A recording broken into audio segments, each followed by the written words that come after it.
मौलाना बदरुद्दीन नौलखा ने कहा, मैंने काजी गोपालकीर से सुना, उन्होंने बयान किया कि पहले मुझे महबूब इलाही से सख्त अदावत थी। जो बातें ये दानिशमंदान मुद्दई उलमाए ज़ाहिर दरवेशों के बारे में कहा करते थे, मैं भी वही कहा करता था। यानी बहुत मुखालिफ थे महबूब इलाही के। यहाँ तक कि एक बार मेरा इरादा खाना काबा जाने का हुआ। बैतुल्लाह को जाने के इरादे से मैं निकला, जहाज़ पर सवार हुआ। वो जहाज़ एक पहाड़ से टकरा कर पाश पाश हो गया और टुकड़े बिखर गए।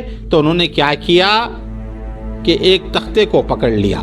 3 दिन तक उसी तख्ते को पकड़ते रहे और फिर वहाँ से 3 दिन गुजरने के बाद वो जब कमज़ोर हो गए और क़रीब था कि वो तख्ता भी छूट जाता, इस हाल में उन्होंने कहा, शेख निज़ामुद्दीन मेरी दस्तगीरी फरमाइए।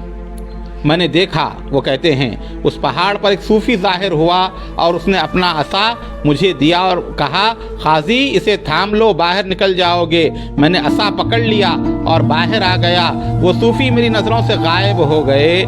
मैंने जो इनकार करता था उनका एतिक़ाद में बदल गया। जाकर मैंने हज अदा किया, वापस आया और गयासपुर में हज़रत महबूब इलाही की खिदमत में हाजिर हुआ तो देखा कि ये वही शख्स है जिसने मुझे पानी से बाहर निकाला था।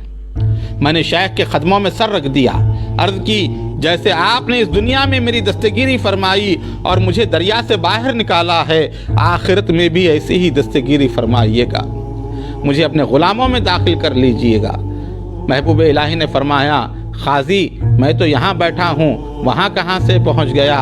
काजी ने कहा, ख्वाजा मशाइख को ज़मान व मकान तय करने की कुदरत होती है, आप मुझे टालिए नहीं।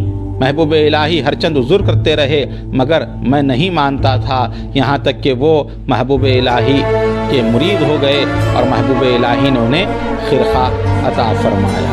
तो इस तरह जो है करामत ये महबूब इलाही की जो है यहाँ बयान हुई और किस तरह वो जो है मुतक़िद हुए हज़रत के और किस तरह उन्होंने जो है सिलसिले में जो है दाखिला लिया, उसकी कैफियत को बयान किया।